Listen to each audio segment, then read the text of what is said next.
if an anime took one of the more outlandish and absurd genres, the harem rom-com, and made it feel real. That's just what the Quintessential Quintuplets did, using genre-blending storytelling techniques to bring in elements that made the series sincere, sentimental, and surprisingly grounded. But somewhere along the way, Quintessential Quintuplets took a sharp turn, ending up leaning too heavily on one of its blended genres, mystery. And that decision, while adding some intrigue, ultimately undermined the emotional core that made the series special in the first place. On the surface, Quintessential Quintuplets is textbook harem. One guy, multiple female love interests, and a narrative punctuated by chaos. However, Quintessential Quintuplets twisted those familiar harem tropes to produce something novel. The setting for the story was compelling in itself, and provided ample scope for a great deal of social commentary and interpersonal drama. The male lead, Futaro, was a capable, intelligent person, a consistently exemplary student at school, but grounded by the struggle he faced to provide for his impoverished family while balancing his studies. By contrast, the quintuplets he was tasked with tutoring, Miku, Nino, Ichika, Itsuki, and Yotsuba, were all doing consistently badly in their studies, and were very privileged and wealthy. The girls weren't caricatures, they were distinct, flawed, layered, and most of them underwent a great deal of character growth throughout the story. All very different, more mature people by the end of it. All of this came as the result of blending various different, complementary genres. Comedy, slice of life, heartfelt romance, and this alchemy is what allowed the anime to elevate the harem genre to something more substantive. The very first scene of Quintessential Quintuplets introduces a mystery hook, with a glimpse of Futaro's future wedding.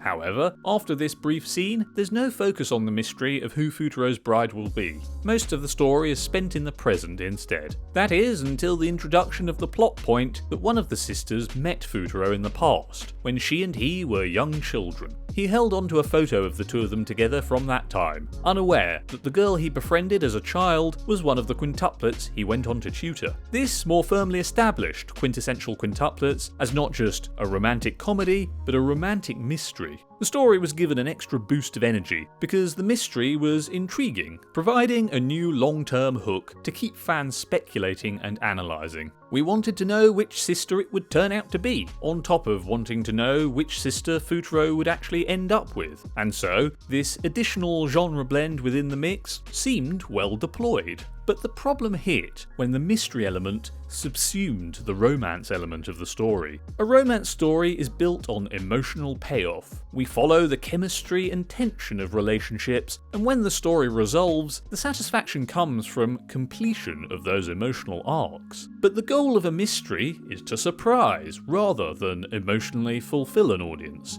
The Quintessential Quintuplets movie brought the conclusion to the anime. In this movie, Quince shifted gears, prioritising the mystery element of which sister would win over the romance, and so the story's emotional rhythm broke. Suddenly, the focus was no longer on character development and escalating romantic tension, but rather on filling in the gaps of missing backstory, and misdirecting the audience to set up a surprise ending. When the answer to the mystery of which sister would win was finally unveiled, Yotsuba, it didn't feel remotely earned. Yotsuba's win has logic. She's the most selfless of all the sisters, always sacrificing her own needs for the benefit of others. She's always been supportive towards Futaro and made the effort to be a good student for him, while her sisters started out resistant towards his efforts to teach them, doing all they could to make him give up on them. But none of that really matters when there's no chemistry or development of the dynamic between Futaro and Yotsuba. Throughout the series, Miku, Itsuki, and Nino had the strongest chemistry and development with Futaro. Their relationships with him evolved over time as part of their overall character growth. Yotsuba mostly just existed in the background, had no chemistry with Futaro, and there was barely any development of the dynamic between them at all. The mystery reveal of her being the winner replaced the emotional payoff integral to romance stories. Instead of an organic, emotionally satisfying resolution, the audience was given a subversive, gimmicky surprise revelation. In my opinion, the sister who should have won was Miku, and I went into detail about the reasons for that in this video, so check that out at the end if you're interested. Anyway, there's an irony in the fact that the very thing that made Quintessential Quintuplets so special to begin with, its subversive nature achieved by the mixing of genres, was ultimately what became its undoing. Mystery stories are engaging in a specific way. They can be exciting and riveting, but at their core, they're mostly cerebral. They're puzzles for an audience to be taken on the journey of solving, while romance stories are entirely emotional. They're about the audience already knowing the right answer from the start and enjoying the journey to reach it. They don't thrive on misdirection. They thrive on payoff of emotional setup, of completing what they've been building in front of the audience. Quince demonstrated that the mystery and romance genres are kind of an incompatible blend if the right amount of restraint isn't applied. Like I already mentioned, the mystery elements worked well early on in the anime when attached to the right parts of the story, but not when the mystery eventually smothered the romance.